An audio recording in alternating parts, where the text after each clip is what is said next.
And so there's in a certain sense, I'd find these authors in the early church, and it would go, I think I've experienced something like that. And they're explaining it in a way that makes a lot of sense to me, right? Where some of the contemporary authors I'd read, and I remember one of the books my dad handed me was Rick Joyner's "There Were Two Trees in the Garden," and The Final Quest. Right, we were good Vineyard charismatics, so you got to read Rick Joyner at that point. and those were fine, no comment on Rick Joyner and his theology or anything like that. Those were fine, but when I read the stuff that the early church fathers, specifically the Desert Fathers, were writing, I was like, I found so much vibrant life that would explain to me. Like, I knew that fasting was a thing that we're supposed to do. Right. Right? You're told that growing up in the church. Yeah. You're supposed to. Especially at January when you're, Exactly. Yeah. New Year's resolution, all that stuff. Yeah. You're supposed to fast, Yeah. right?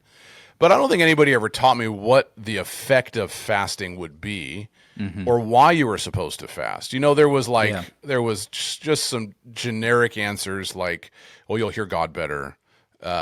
Or it'll be pleasing to God, right? You've got the fast in Isaiah, the fast that pleases God, that kind of stuff, right? Yeah. Well, So, what kind of things did you find that were different about a real fast in their perspective? well, specifically, when you look at someone like John Cassian, who was a theologian and a desert father in the 4th century, he kind of the desert fathers were typically centralized in Egypt.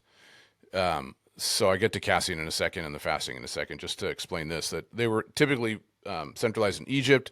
They were quite influenced by the school of theology in Alexandria. And Cassian spent a lot of time taking the teachings of the Desert Fathers from Eastern Christianity to Western Christianity. Now, that's not how we would think of the East-West divide today. Kind of, because it grew out of the East-West divide back then was Alexandria and Antioch, and in the early church, and there were two schools of thought, and so he was helping to bring some of the thoughts to the West, to Marseille. He planted churches or planted monasteries, that kind of stuff, right? So Cassian was quite a notable figure when it came to codifying the practices of the Desert Fathers and the Desert Mothers, the monastic rhythms later in the 4th century. And actually what Cassian wrote was probably had a direct influence on the Irish, St. Patrick and all this stuff.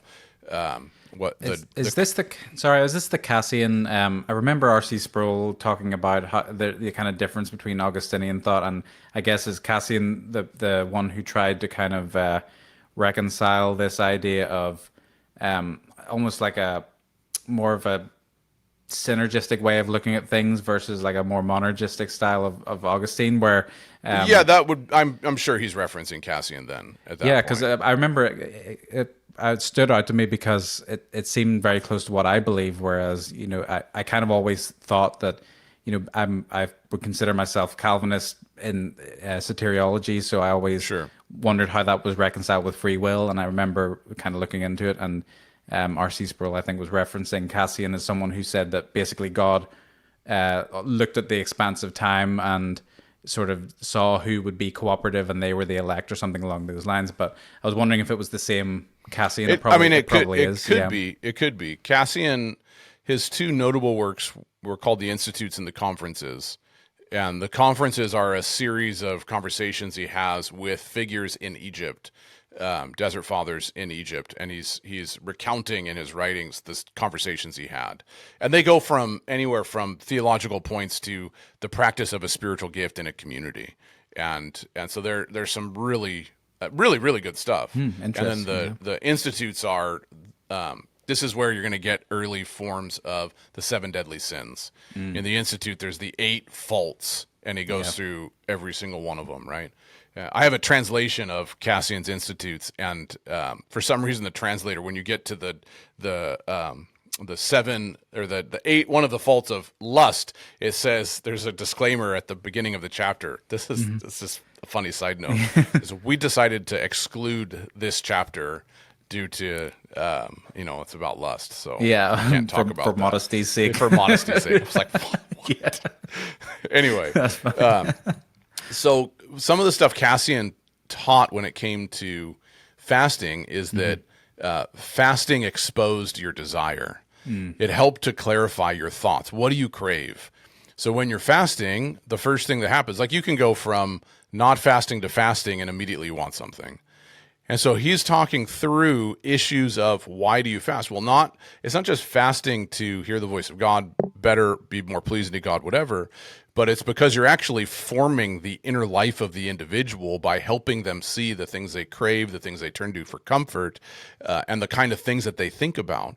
And that in fasting, you come into contact with your weakness and you actually recognize I don't have a source of sustenance. I can't provide it for myself. It's like your crutches are exposed. Exactly. And so that made a lot of sense to me. It's like, Yeah, that's why we're going to be fasting, is because in fasting I can find and root out some of the ways that I think that are not helpful about who I am, who God is, and how the world works.